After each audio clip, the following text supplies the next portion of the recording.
Village of Lincoln Heights regular council meeting is now in session. Today's date is Monday, December 27th, 2022. The time is 7:39. Roll call. Mayor Ruby Kinsey Mumphrey, Present. Vice Mayor Jeannie Stinson, Present. Councilwoman Phyllis Baber, Councilwoman Linda Childs Jeter. No response. Councilman Durant Daniels, Present.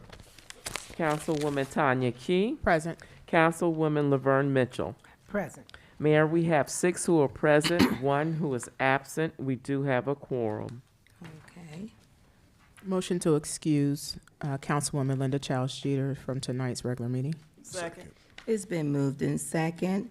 Roll call. Mayor Ruby Kinsey Mumphrey, Yes. Vice Mayor Jeannie Stinson, Yes. Councilwoman Phyllis Baber, Yes. Councilman Durant Daniels, Yes. Councilwoman Tanya Key, Yes. Councilwoman Laverne Mitchell. Yes. We have 6 aye votes. The motion does pass. The prayer will be given by Councilwoman Key. Most gracious Father, we thank you. We thank you for allowing us to be here just one more time. We thank you for your tender mercy and your grace towards the people. We ask you to be with us as we do the business of the Village of Lincoln Heights. We ask you to remember our residents. Those are in mourning today. Those are in joy today. We thanking you for all your many blessings down through the year. We're looking forward to a new year that you're going to give us. We ask you these things in Jesus' name. Amen. Amen.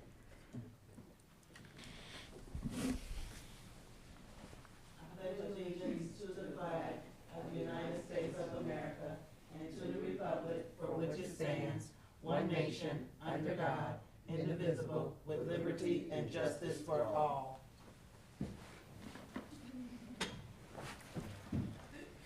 All right.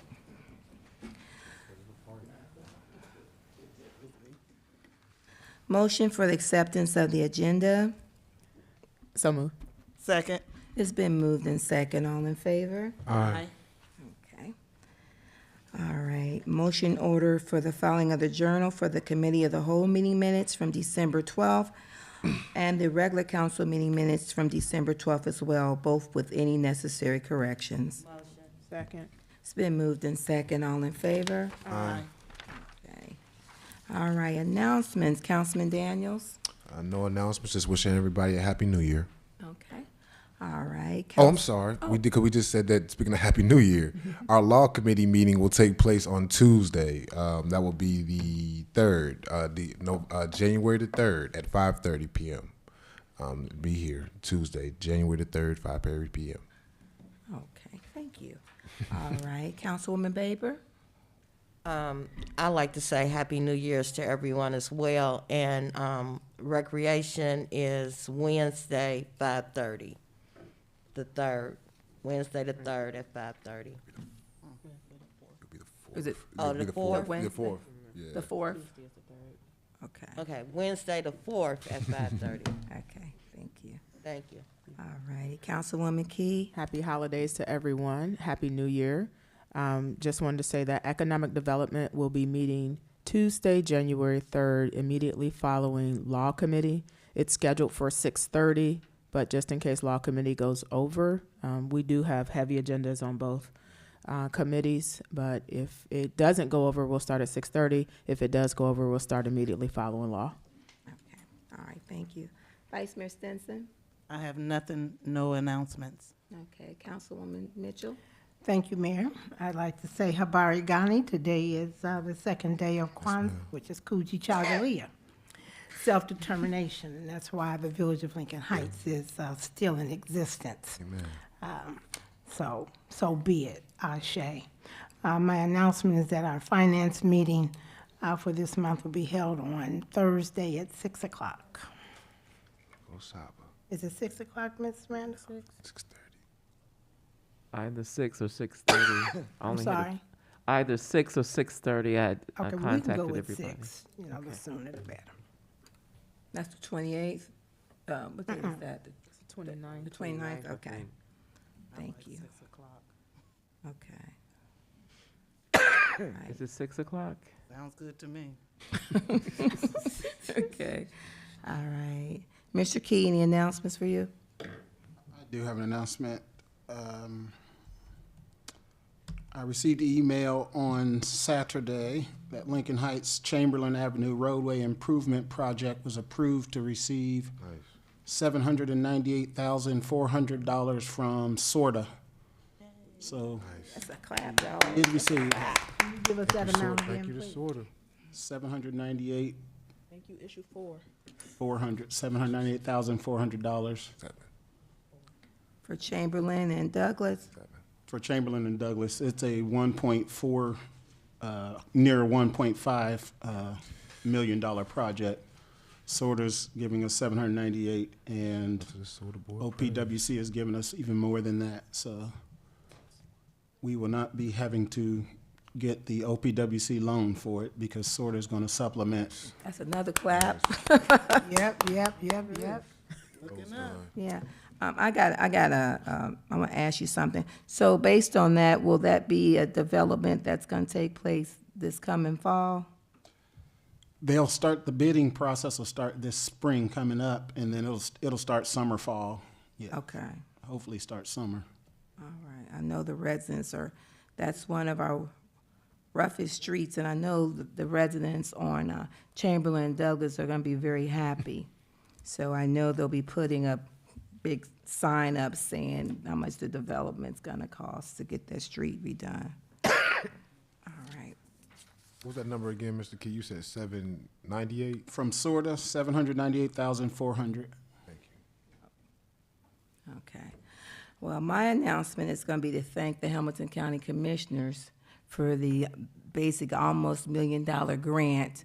That was at $985,000 that the village was awarded, and that's to do several streets, a memorial field, and demolition of the old YMCA. So we're so grateful and very appreciative that they saw favor on the needs that the village of Lincoln Heights needs. So that's gonna also take part. I know that's gonna take longer than the SORTA grant, but just the thought of getting several more additional streets. I think Adams is on that. Bill, Simmons. I don't want to miss any, but it's just so, we're so thankful that we were chosen on this amount of the community. I'll make sure I get this right. The Hamilton County Community Impact Grant. Yeah, so we're very thankful for that.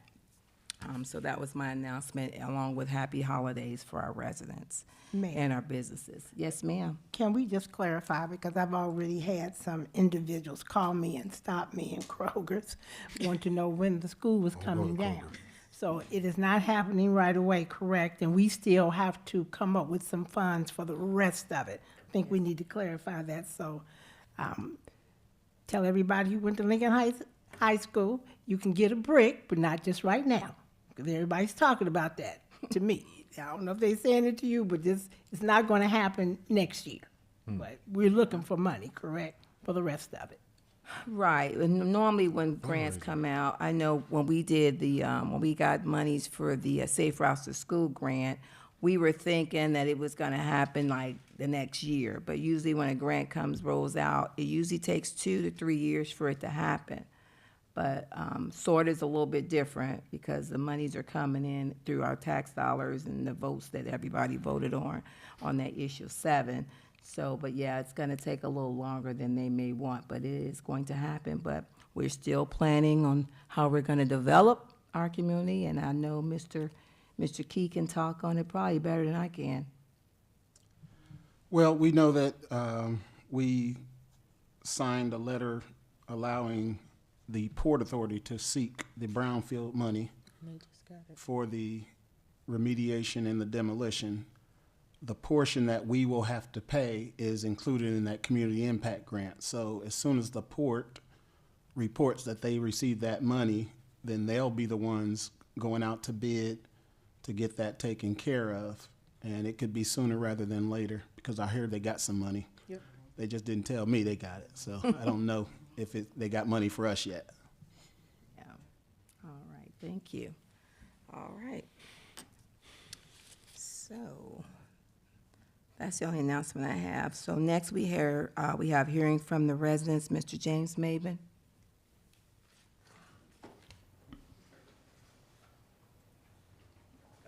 Another proposal.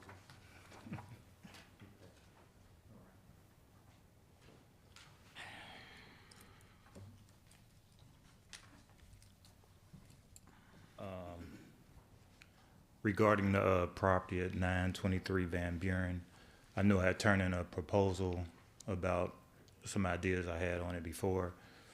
Me and my daughter sat down and worked some numbers and came up with something I think would be a little bit more attractive for Lincoln Heights. It would be purchase price of $1, $75,000 in renovation, $125,000 sale, $3,000 towards whoever purchases to help them be able to buy it for their closing costs. Usually a real estate agent charges 6%, so that's about $7,500, which will leave $39,500 for the community projects or improvements, however y'all felt fit. Also, one of the things I wanted to say this project would do, and it would take care of, like I said, a vacant house in the community, an eyesore. It would also generate revenue for Lincoln Heights. It would also increase the tax dollars. I checked the tax bill. I guess we haven't got taxes on it in the last 10 or 12 years, or something like that. Gives a person a chance to be a homeowner, help with community safety. You don't have to worry about anybody, again, getting hurt in these houses. And also, I didn't know, actually, I think Lincoln Heights purchased or got ownership of it back in 2017, according to the auditor's website. It's been about 5 years, and I know you had a moratorium in effect, but in 5 years, have we ran anything across trying to do with any of the vacant houses? And how do you all feel about the idea that I put on the table as far as wanting to do this for the community? Okay, so, Mr. Maben, we're gonna have Mr. Desai, give you some update as far as the moratorium of what the village, outlook is, looking for when it comes to properties in the village. Okay. Good evening, Mr. Maven. So I can't obviously speak for council. I just wanted to let you know that as a municipality, typically, whenever we sell property through a private sale, we have to do a competitive bid. So that's generally the starting point. There are some laws in Ohio that allow us to partner with, like, the county land bank, and we can do a project with them without sending it out for a competitive bid. So you've seen some houses probably over on Jackson Street that have been built, and that was through a collaborative effort with the land bank. So that'd be the first thing. Now, that also would then presume that the moratorium went away. And that's the other hurdle right now, is that right now council has passed a moratorium. And the reason, just so you understand, they did that was the land use plan for the village was being developed at the time that they did that. It's now reached some of its final stages in terms of being adopted. But one of the things with the land use plan is to make sure that what happens in the village is consistent with that land use plan. So those are the things, the obstacles, as from a legal standpoint, that I see with moving forward with a proposal for a private sale of 923 Van Buren. Okay. And you said the other properties were through the Port Authority? So I was explaining that generally we have to do a competitive bid. So we would normally say, okay, 923 Van Buren is a property we want to sell. We're taking bids for the next 21 days. Please deliver a sealed bid to the village manager. That's the normal process we do for any of our property.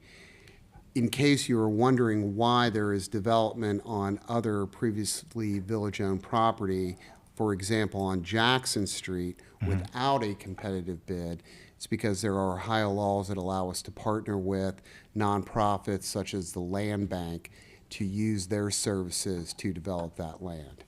Okay, so you basically telling me that in 5 years, you all haven't come up with any plan on Well, any I'm of not a that? member of council. Oh, I'm just so- a lawyer. I'm just telling you from a Oh, with legal the- standpoint. Okay. The So- way things work.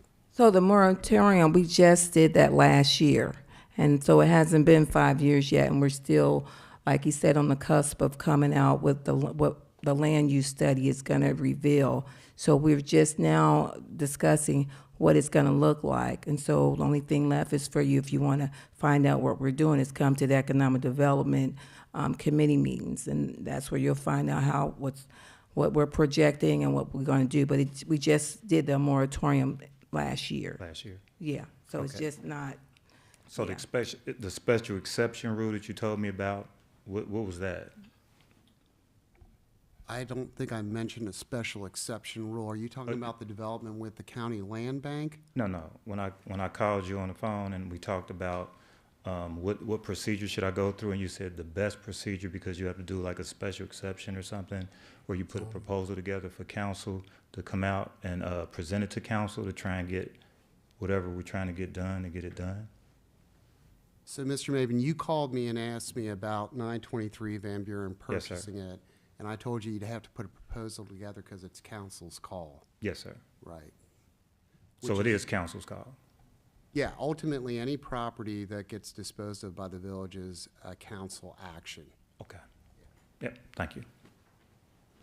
right, thank you. Okay, all right. All right, we're gonna go right into the regular agenda. Communications to council from the clerk of council, Lisa Randolph. Mayor, I have nothing at this time. Okay, all right. I don't have any communications from myself except for, as we go into next year, there'll be training opportunities for council to attend. I do know that we're gonna be looking at, the training that's needed for as council, our rules of council, doing another parliamentary retreat that we did year before last.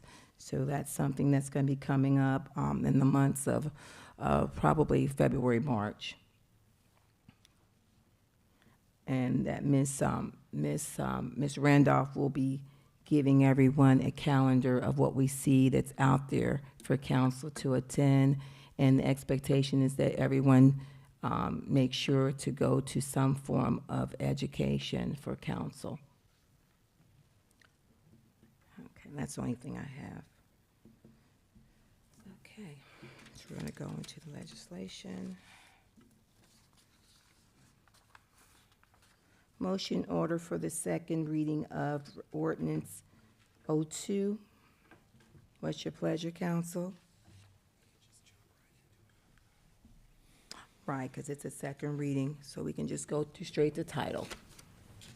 Village of Lincoln Heights, Hamilton County, Ohio, ordinance number 2022-0-2, ordinance prescribing rates and charges for residential and commercial waste collection.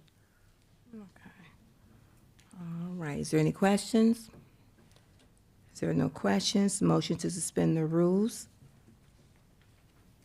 So moved. It's been moved in second. Roll call?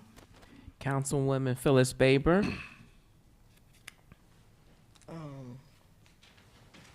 Abstain. Councilwoman Tanya Key, Yes. Councilman Durant Daniels, Yes. Councilwoman Laverne Mitchell, Yes. Vice Mayor Jeannie Stinson, Yes. Mayor Ruby Kinsey Mumphrey. Yes. We have 5 aye votes, 1 abstention.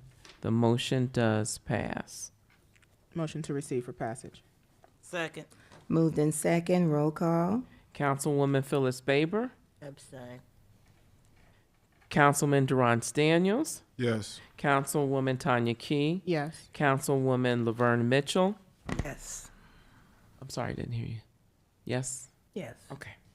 Vice Mayor Jeannie Stinson, Yes. Mayor Ruby Kinsey Mumphrey. Yes. We have 5 aye votes, 1 abstention. The motion does pass. Madam Chair? Oh, there's no emergency clause. Yeah, keep moving. I had a question Oh, about I'm that. sorry. Is it no emergency clause because it's an ordinance and by way of that vote does not require an emergency clause, or did we not just add an emergency clause because of what it is? I wasn't asked to put an emergency clause on it, so I didn't. Okay, thank you. All right. So that will go through in 30 days? I'm so used to emergency clauses. All right, next is the second reading of Resolution 80.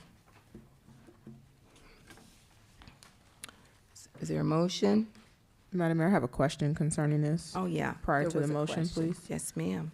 On this particular or resolution, I was wondering if we can add that Mr. Mercer should carry his own bonded insurance by him being an independent contractor? Or is it too late to make any modifications to the legislation?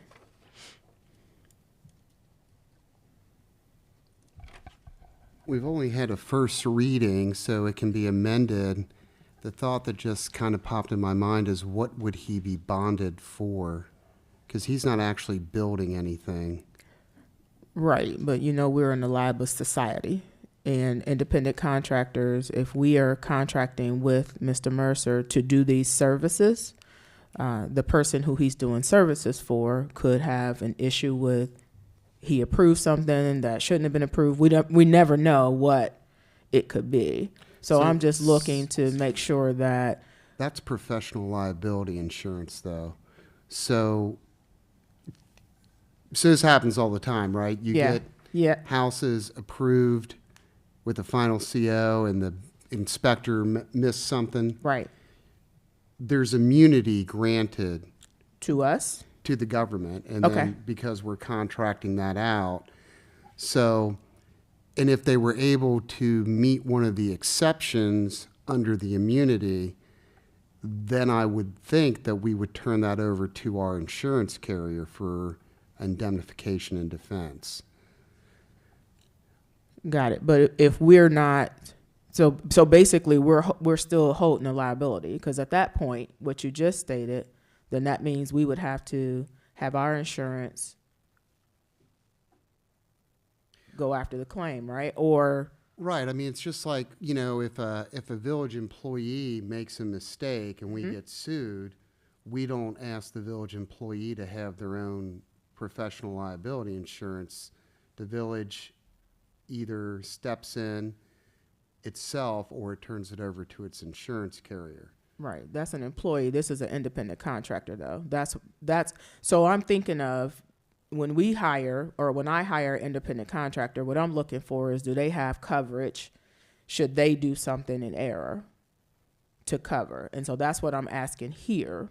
Should we be looking for independent contractors that's doing work have their own coverage, the same way we would if we were to hire a landscaping company or a company when they were doing our, mowing the lawns? We wanted them to have their own insurance, or we're covering them under our insurance, because ultimately then it falls back on us.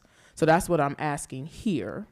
I don't have a problem having Mr. Mercer as our zoning code specialist, but I'm just asking, especially since we're doing all the pieces that he doesn't get fringe benefits, he's not a regular employee, has his own workers' comp, should also have his own insurance, whether it's personal insurance, maybe I'm using the wrong terms, but. Well, yeah, the workers' comp is typically not something that's going to follow a 1099. It'll follow a W-2, but not 1099. Correct. I've never, crossed that bridge before. We contract with the county,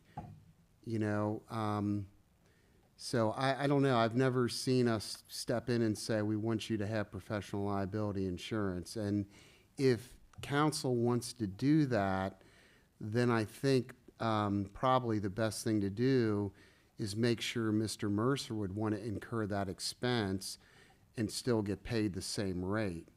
Because my suspicion is that that's not inexpensive. And so he probably would want his rate to be enough to cover that expense. So I think that's something that should be asked of Mr. Mercer. And I'm okay with that because, you know, I had the conversation about looking at the contract. Are we negotiating any of our contracts? You know, what, or are we just accepting what they're bringing us and saying, yeah, we want to do it and go with it? So is that something that we can talk about or discuss offline, or do we want to I mean, I talk think about it's it in certainly law or? something that could be asked. You know, again, I think the place to start would be with our insurance carrier to say, we are contracting this service out. If there was a mistake made by the plans examiner, and it was, you know, not subject to immunity, would the carrier step in and cover it? Okay. That's where I would probably start the conversation. And I'd be surprised if they said no, but they could. Yeah. I'm just looking at, you know, more claims against our insurance versus having an independent contractor in who's covering themselves. Well, but from a practical standpoint, an attorney's going to sue both the village and Mr. Mercer. So the village's insurance carrier is going to be involved regardless. Regardless, okay. Because he's acting under, if you will, the color of village law, right? Okay. He's doing it in his capacity as the village plans examiner. So, Mr. Key, do you mind checking with the insurance carrier, or do you want me to contact them? I'll take care of it. Okay, thank you. Thank you. All right. Okay, so we can continue.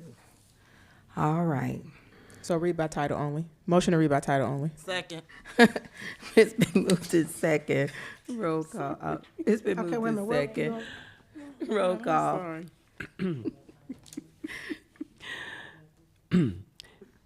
Councilwoman Phyllis Baber, Yes. Are we doing 8? Councilman Durant Daniels, Yes. Councilwoman Tanya Key, Yes. Councilwoman Laverne Mitchell, Point of clarification. Second reading. We're on second.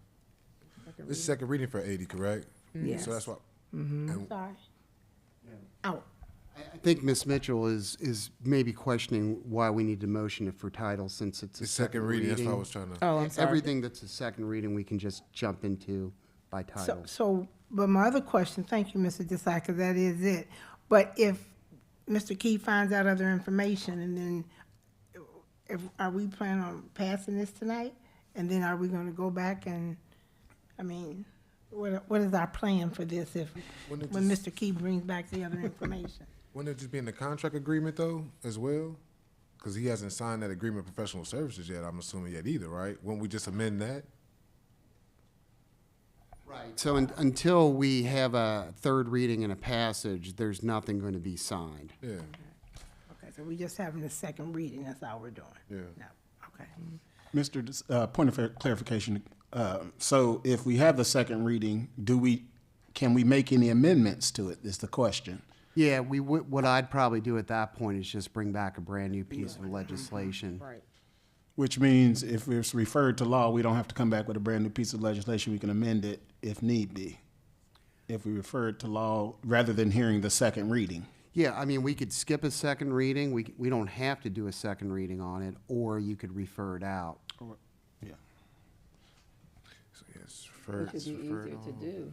So rather than Right. hearing, rather than Start over. starting over, motion to not hear the second reading or to refer it, one of the two. We'll skip having to come out with new legislation if something needs to change, correct? Yeah. I think procedurally, if we could just have a motion to lay it to the side. And then, Do we give it a date Well, there's- certain, or do we just lay it to the side? well, there's a motion on the floor right now. Yeah, so we'll rescind that motion, but if we want to just skip this, so to speak, we can lay it to the side, and we could say bring it back for the first meeting in January, because I'm sure by then we'll have the information. I'm sorry, just for clarification purposes, it's been a long couple weeks. So right now, we're going to rescind the motion that's on the floor. Then we're going to make another motion right now to refer this to the law committee. Is that what we're doing right now? Now, I think what we're talking about is a motion to rescind Yep, the motion that's pending, which is for title. yep. And then after that, we're going to, presumably, somebody will make a motion to lay it to the side, and as Ms. Kia is suggesting, to a date certain, which would be the first meeting in January. Okay. Got it. Motion to rescind The motion to read by title only. Well, you could just rescind it. You don't need Oh. a motion, yeah. Just rescind the motion. Second that motion. I second that motion. Okay, she said sure. Now motion to lay aside resolution 2022 R80 until the next regularly scheduled council meeting. Second. It's been moved in second. Roll call. Councilwoman Phyllis Baber, Yes. Councilman Durant Daniels, Yes. Councilwoman Tanya Key. Yes. Councilwoman Laverne Mitchell, Yes. Vice Mayor Jeannie Stinson, Yes. Mayor Ruby Kinsey Mumfree, I'm sorry. Yes. We have 6 aye votes. The motion does pass. All righty.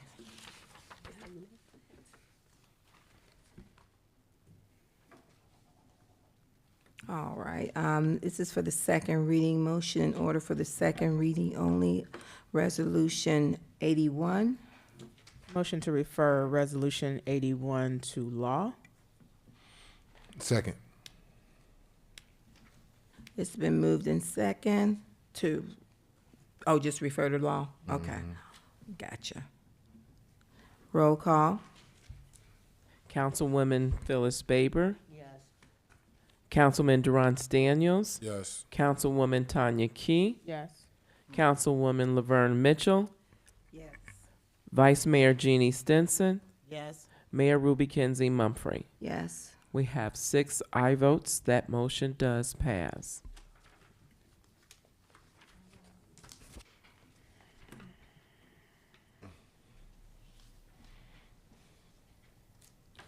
Motion in order for Resolution 2022 R82. It's just a read by title, Mayor. Second. Second reading. It's the second reading. Second reading. Oh, I forgot, these are a lot of second readings, okay. All right, my bad, I'm sorry. Village of Lincoln Heights, Hamilton County, Ohio, resolution number 2022-R-82, resolution authorizing the interim village manager to enter into an addendum to the agreement with Rumpke for solid waste collection services. Motion to suspend.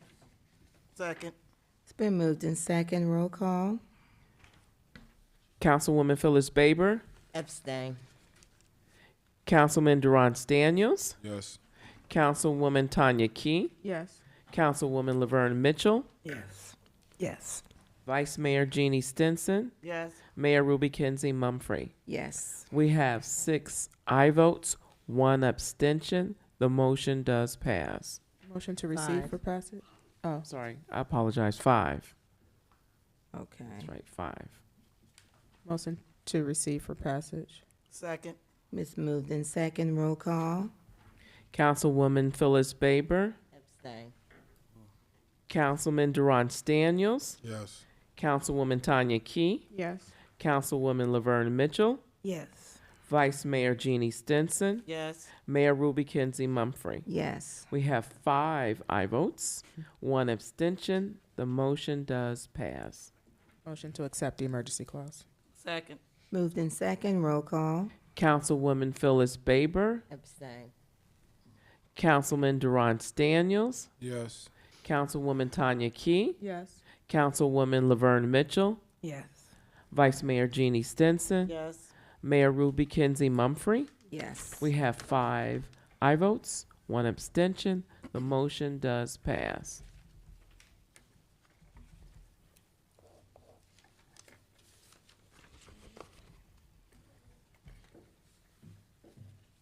Question off of that, just curiosity, because when I went back up there, just when was sorry, I can never.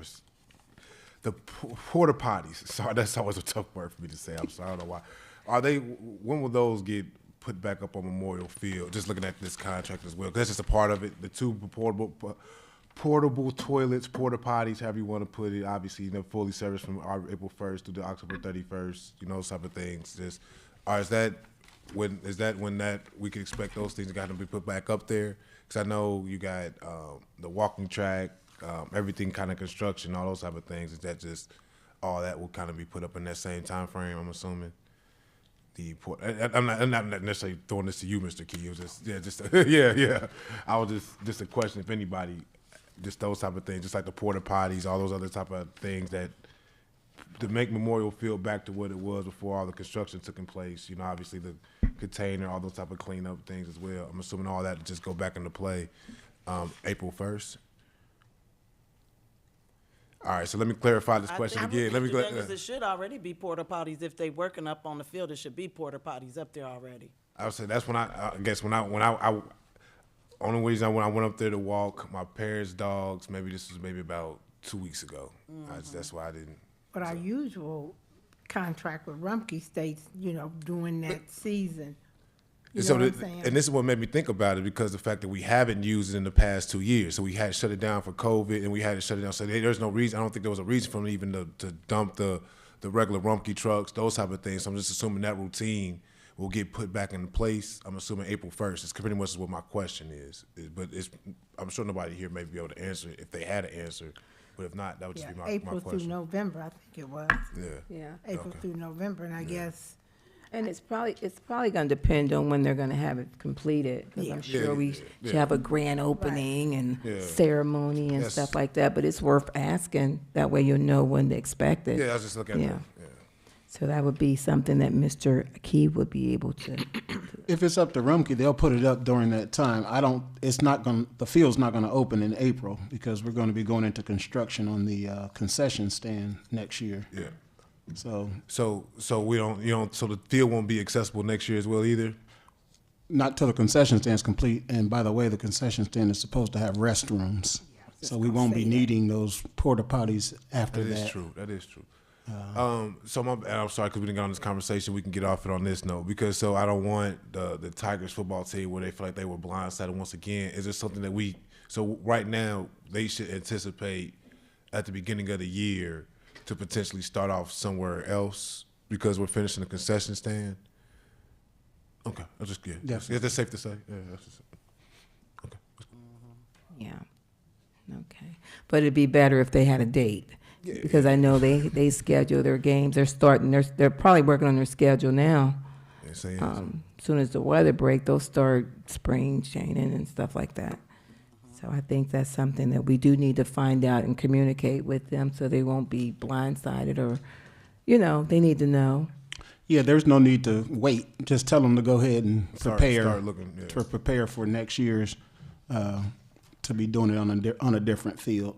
Don't expect our field to be open by football season at all. No, because the construction wouldn't even start till spring, and that would have been if all the bids have already went out and technical assistance has already been done and all of that. So it's not going to be available next year for football. Okay. All right. We're going to go into new business, ordinance 3, amending section 38.085 of the Rules of Council regarding order of business. What's your pleasure, council? Motion to hear by title only. Second. It's been moved in second. Roll call.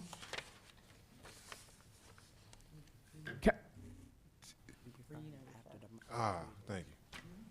Ordinance 3. Stop. Okay. Oh. That's why I was looking over there to see what they were saying. I paused. Thank you. Okay. Councilwoman Phyllis Baber, Yes. Councilman Durant Daniels, Yes. Councilwoman Tanya Key, Yes. Councilwoman Laverne Mitchell, Yes. Vice Mayor Jeannie Stinson, Yes. Mayor Ruby Kenzie Mumphrey. Yes. We have 6 aye votes. The motion does pass. Village of Lincoln Heights, Hamilton County, Ohio. Ordinance number 2022-0-3. Ordinance amending section 38.085 of the Rules of Council regarding order of business. Madam Mayor, we'd like to refer ordinance number 2022-03 to law. Second. Okay. I did want, before we make the vote, I did want Mr. Desai to elaborate on that because this was the legislation that we talked about, the consent agenda. Yeah, actually, pardon me, 03 and 04 are both about the consent agenda that council had asked I changed the rules for.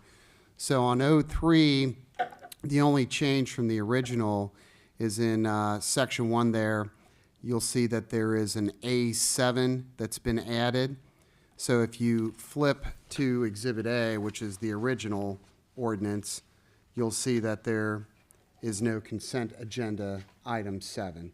So that's all that was changed there, was to add that there is a consent agenda that is, part of the order of business. May I go ahead and then explain the next one, because I think it'll make more sense if everybody has both of them. So, Yeah, because they both were gonna refer to law, so if you could break down, go into detail.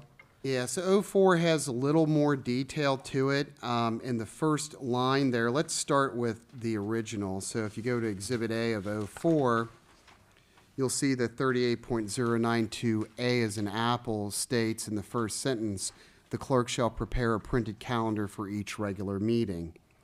Now, if you go back to the legislation, section 1, you'll see A, the first sentence has been modified. The clerk shall prepare a printed calendar for each regular meeting, which shall be known as the agenda. And then I added, the printed calendar shall include a regular agenda and a consent agenda. So those were the changes that were made from the original to allow for us to have that consent agenda. The only other thing that was changed was, well, procedurally, how do we motion for items on the consent agenda to be passed? So if you go to the end of section 1 of the legislation, Which one? 3 or 4? 0304. of 4,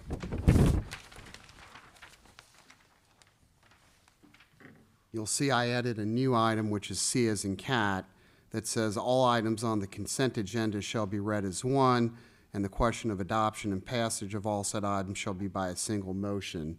The motion shall be made as follows. Is there a motion to approve the various items on the consent agenda? And then I went on, because sometimes they have emergency clauses.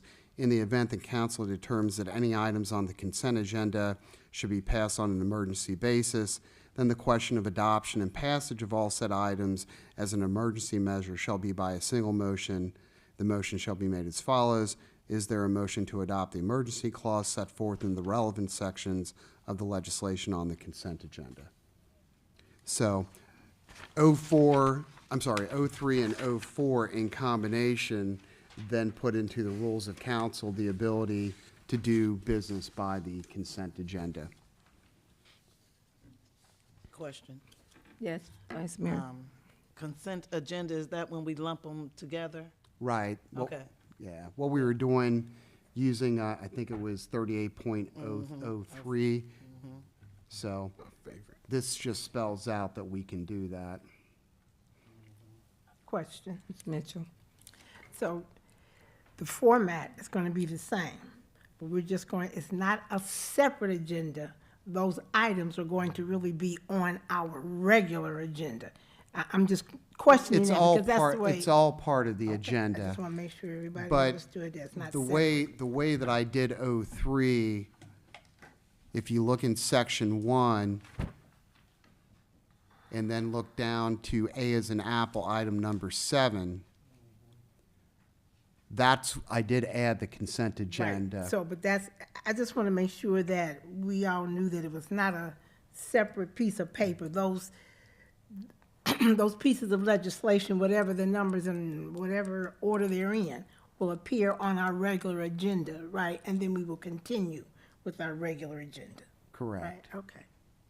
Okay.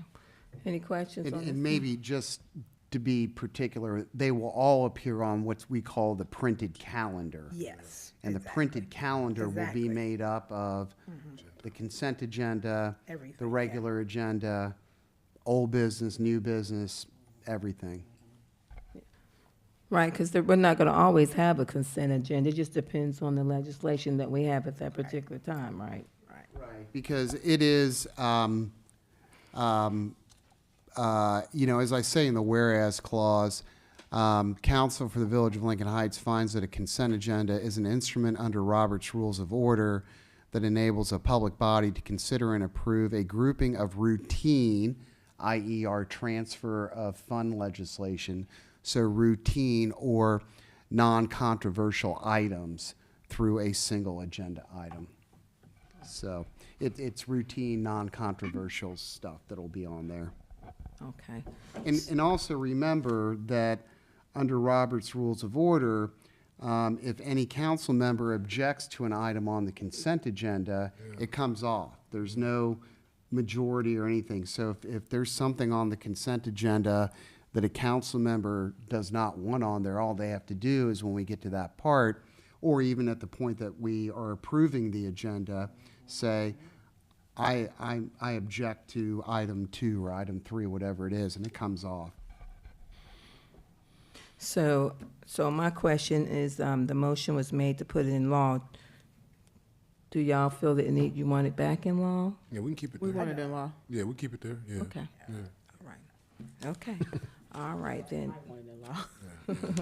All right. So I kind of lost count there. I heard the motion to refer to law. Do we have a second on that? I second Yes, it. he I seconds. second it. So now we need to vote on it? Right. So we're about to do the vote. Again, Okay. so right now, just for the clear, once again, these two are, technically this is the consent agenda, correct? Because these two items, 04 and 03, as we vote on this, we're putting these both together, correct? I will need to No. vote on them separately, but they do go together. Okay. Okay. So we'll do each one separate for the vote. Okay. So so y'all did the refer to law was on ordinance 203. So roll call, Ms. Randolph, to refer to law. I thought we already did that. we for- did. We got a roll. Oh, 4 now, right? No, we never did the roll Roll call. call. We got to Ms. Mitchell when she asked for a point of clarification for a roll call. Okay. Okay. There you go. Councilwoman Phyllis Baber, Yes. Councilman Durance Daniels, Yes. Councilwoman Tanya Key, Yes. Councilwoman Laverne Mitchell, No. Vice Mayor Jeannie Stinson, Yes. Mayor Ruby Kinsey Mumfree. Yes. We have 5 aye votes, 1 nay. The motion does pass. Motion order for ordinance 04. Motion to hear by title only. Second. It's been moved in second. Roll call. Councilwoman Phyllis Baber, Yes. Councilman Durance Daniels, Yes. Councilwoman Tanya Key, Yes. Councilwoman Laverne Mitchell, Yes. Vice Mayor Jeannie Stinson, Yes. Mayor Ruby Kinsey Mumfree. Yes. We have 6 aye votes. The motion does pass. Village of Lincoln Heights, Hamilton County, Ohio, ordinance number 2022-0-4, ordinance amending section 38.092 of the Rules of Council regarding the printed calendar. Motion to refer to law. Second. It's been moved in second. Roll call. Councilwoman Phyllis Baber, Yes. Councilman Durance Daniels, Yes. Councilwoman Tanya Key, Yes. Councilwoman Laverne Mitchell, Yes. Vice Mayor Jeannie Stinson, Yes. Mayor Ruby Kinsey Mumfree. Yes. We have 6 aye votes. The motion does pass.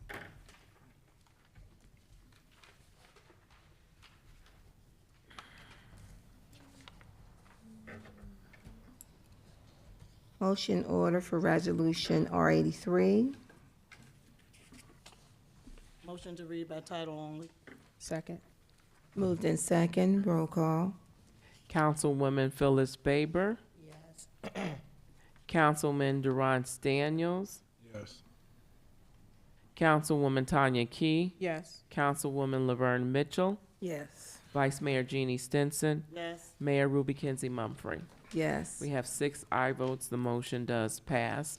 Village of Lincoln Heights, Hamilton County, Ohio, resolution number 2022-2-R-83. Resolution authorizing the finance director to transfer monies between line items in a special revenue fund. Any questions? If there are no questions, motion to suspend the rules. So moved. Second. It's been moved in second. Roll call. Councilwoman Phyllis Baber, Yes. Councilman Durant Daniels, Yes. Councilwoman Tanya Key, Yes. Councilwoman Laverne Mitchell, Yes. Vice Mayor Jeannie Stinson, Yes. Mayor Ruby Kenzie Mumfree. Yes. We have 6 aye votes. The motion does pass. Motion to receive for passage. Second. It's been moved in second. Roll call. Councilwoman Phyllis Baber, Yes. Councilman Durant Daniels, Yes. Councilwoman Tanya Key, Yes. Councilwoman Laverne Mitchell, Yes. Vice Mayor Jeannie Stinson, Yes. Mayor Ruby Kenzie Mumfree. Yes. We have 6 aye votes. The motion does pass. Motion to accept the emergency clause. Second. It's been moved in second. Roll call. Councilwoman Phyllis Baber, Yes. Councilman Durant Daniels, Yes. Councilwoman Tanya Key, Yes. Councilwoman Laverne Mitchell, Yes. Vice Mayor Jeannie Stinson, Yes. Mayor Ruby Kenzie Mumfree. Yes. We have 6 aye votes. The motion does pass.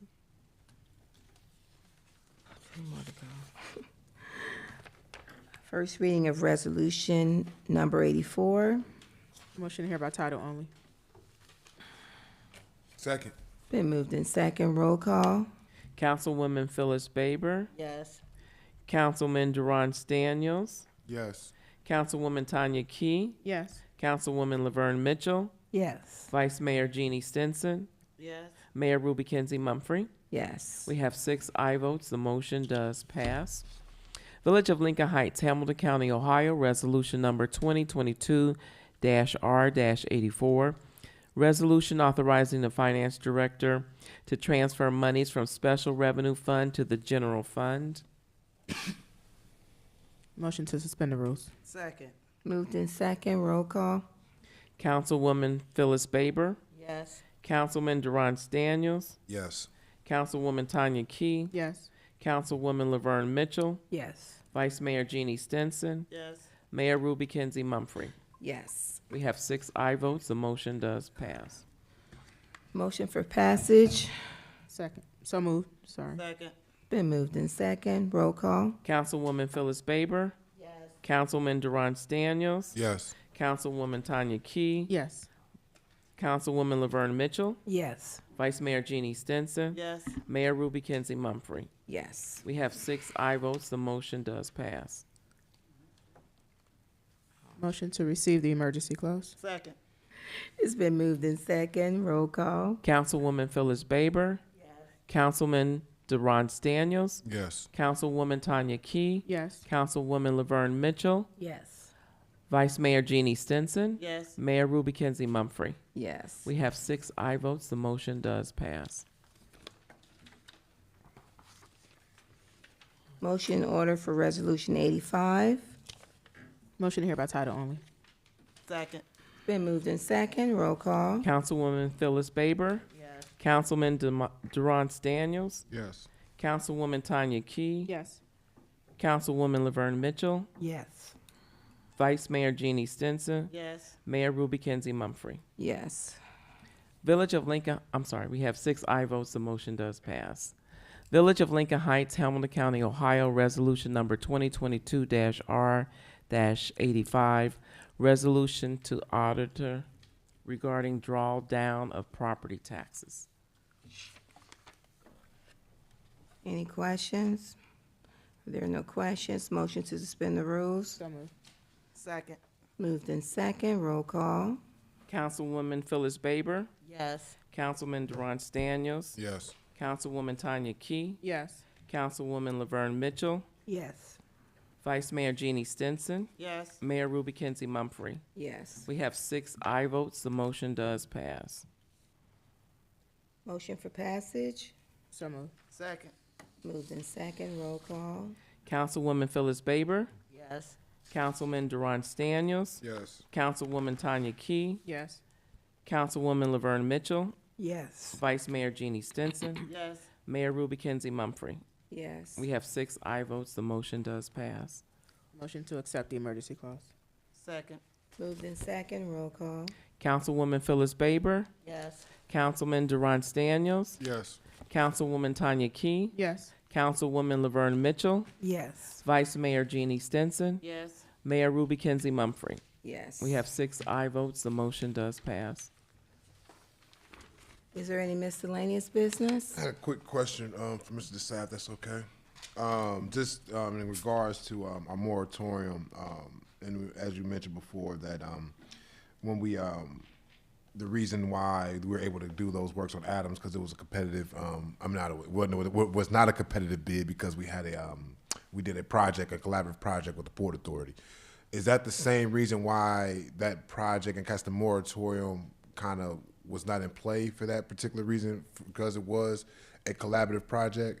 Because if I'm not understanding correctly, we allowed them to quote unquote purchase the property, kind of pretty much act just like any other entity, other than the fact that we were just in that partnership. Is that what kind of allowed that moratorium to kind of not take place on those? Well, that in specific council action. So there was, Ms. Powderall asked me to put legislation together to bring to council because, administration can't decide to do that. That's still a council decision. So we put legislation together, brought it to council, and laid out, what was being done, and then council approved giving that property for that purpose. So just, I'm sorry, I'll leave it alone at this. So in theory, no, I'm not. That's a terrible example because he was here today. In theory, individual X could come down and ask or present a proposal, and even though there is a moratorium on it, if a legislative piece was to be put into play that individual could buy it, then that would trump that, if that makes sense. Well, I think council could pass legislation saying, for example, with regard to Mr. Maven's property, we want to see 923 Van Buren developed. And, as for example, we could then put it out for competitive bid. So the general rule is that whenever we get rid of our property, unless it falls under a certain dollar amount, which I think is like $1,000, or it's deemed to just be completely obsolete, that'll happen. Sometimes we clear out all the office, old file cabinets and old, drives and stuff where we know there's nobody going to buy it. But generally speaking, the rule is that whenever a municipal corporation gets rid of property, it has to do it by competitive bid. They have to do what, Mr. Desai? By competitive bid. So I guess I'm questioning that because that's not how we sold, I'm sorry, Jeannie, Martin Luther King Estates. That's not how we sold those properties. They were not on bid. They were done by, so much money per square foot. So does it depend on the property, or did they do that because that was registered land? That was before my time, so I really don't know how MLK was done. I can research it and find out, but I really don't know how MLK was done. Okay, I'm just curious because I thought it was with a partnership with the CIC. That wasn't it? See, No. that's what I was wondering. Did that property go to a CIC, a CDC, a land bank that then allowed them to privately market it? okay, those 5 houses were different up there on Taylor Court, but the rest of the properties in Martin Luther King, there's on file that says how much they cost at the time. Okay, now, there were a couple of properties that they did make special concession for, to say, if you want these properties, you live next door to this empty lot, you can get it for X amount of dollars. I think it was $500. But technically, they sold the properties in Martin Luther King by the square foot. So I'm just wondering, so any other property, vacant land that we have, it would have to go to bid. Now, I know one of the former managers did that, but it didn't net the money that it should have. The last 2 properties that were sold for $3,000. Well, you could set a minimum price to avoid that. Okay, but I'm just saying, but you were saying that the property had to go for a bid. Yeah, I mean, so there are a lot of Okay. nuances for sure. okay, so it but didn't have to go before the bid, general but- rule is that a municipality can't just say, we want to sell it to individual A for $1. Generally speaking, it's got to go out for competitive bid. Okay. Oh, go ahead, I'm sorry. When we did the moratorium, however you say it, it was after the fact that the port had started building the homes, right? Right. I thought we had did that so that when we got the report back from the engineers and the land use plan, until we figured out what we were gonna do with that, that's why it was put into place. That's what I thought. Am I not right on that?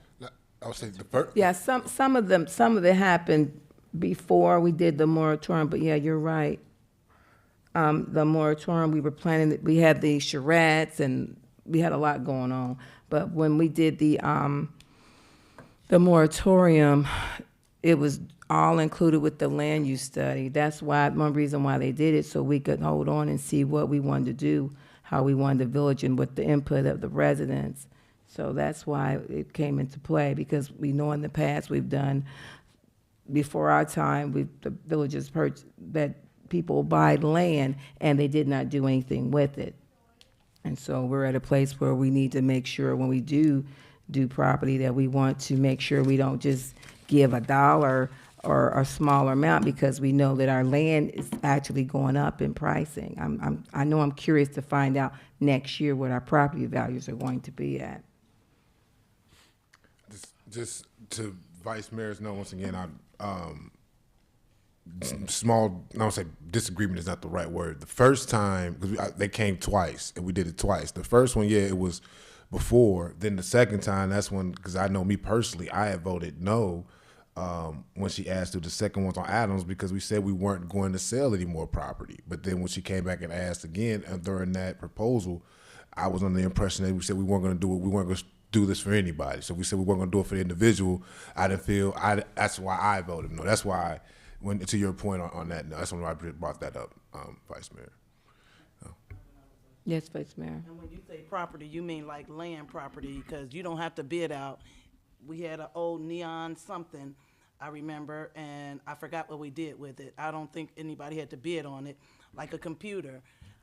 We had old computers, that one white computer that I had, we didn't have to bid out on that. Is it a certain dollar amount that people have to bid out on of our property?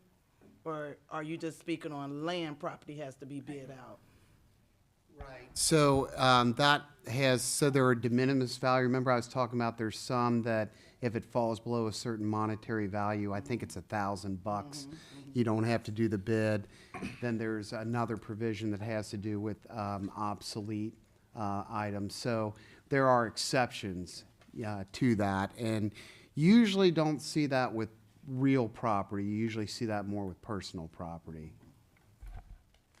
Yes, Ms. Mitchell? So to Mr. Daniels' point, so the property on Adams, was it that they were coming to get the property, or did the port already have it and they came to have the houses built? I'm trying to.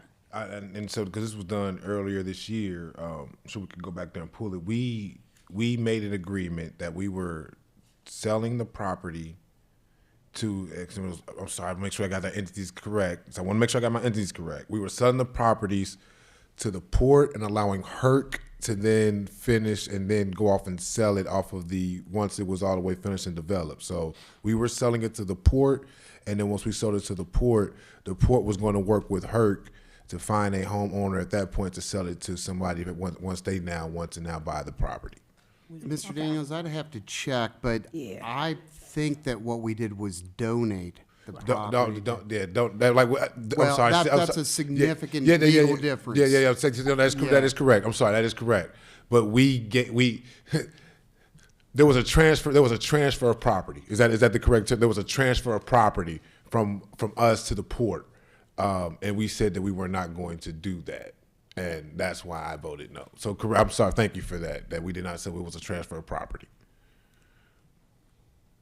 I remember there was a grant opportunity of some land. They were applying for a grant, and they informed us too close to the time of their deadline, and we said no to that because we needed to find out more information about the size of the housing and things like that. But I do know that when they went to apply for a second grant opportunity, because they were like, had just start working on the 4 parcels that they had, and we told them, no, not at this time, because we needed more information.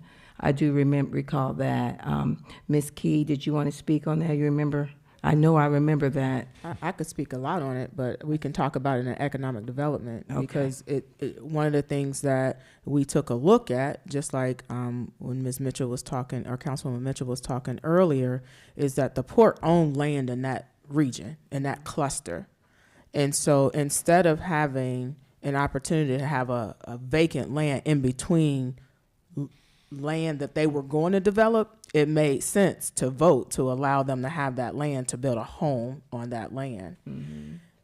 We've been asked, and it's been requested for a lot of different things for a lot of different reasons. And I believe this council is really taking an earnest look at the requests that are coming in. What makes the most sense in totality, not specifically or one off. At least that's the way I look at it. And so there's a lot to be discussed. The land use strategy, the report is done. Now it's at Planning Commission. Planning Commission is taking a look at it. So we're still not finished with that process. But I believe, as Mr. Desai mentioned earlier, this body has the authority to go say, yeah, well, we want to go ahead and let this happen or allow this to happen. This body voted on it to do that. I personally thought it was a good thing to do because it spurs development, it spurs opportunity. And this is the reason why we're getting requests from individuals, from developers. We have tons of requests that have come in.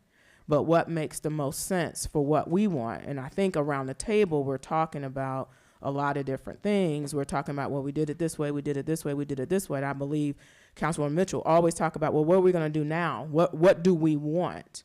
And we haven't collectively decided what we want.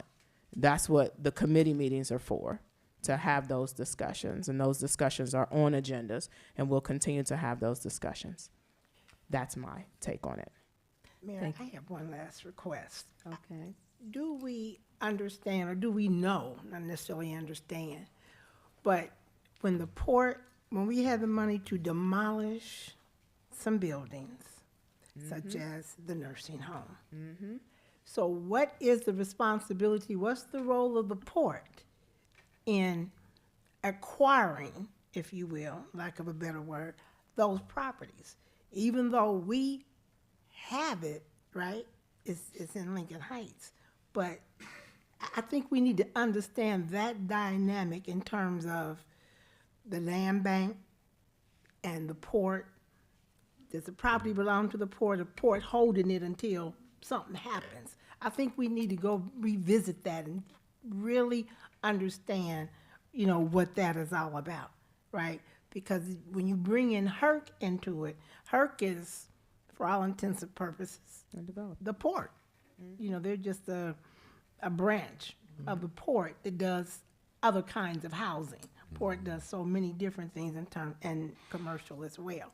So I think we really need to understand what role the port has in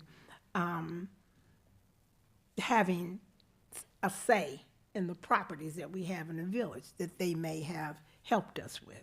We need to get that information back out and take a look at that so that we understand that better. That's part of 2023. No, we're Well, digging. I'm No, just saying we need you're to do absolutely that. right. Yeah. You're absolutely right. And not only that, Mayor, I'm sorry. Yeah, go ahead. Okay. No, not only that, and I believe the port is in a position where they're hearing us say, no, we're not just going to allow ABC. We want to make sure that we have say in what our community looks like. And so Councilwoman Mitchell is absolutely right. That is one of the key drivers for Economic Development Committee meeting for 2023, because we've done all of our assessments. We've done a housing study. We know what the numbers say. We know what the projections need to say. Now we need to take a look at what is it going to take for Lincoln Heights to be a sustainable community. That's what we need to look at. And what does that look like on each street, in each block, in each cluster? That's how we're gonna look at it from the economic development standpoint. Okay, all right. Well, I don't have anything further. If there's anything else, if there's nothing else, is there a motion for adjournment? Motion. Moved in second, all in favor? Aye. Have a good night.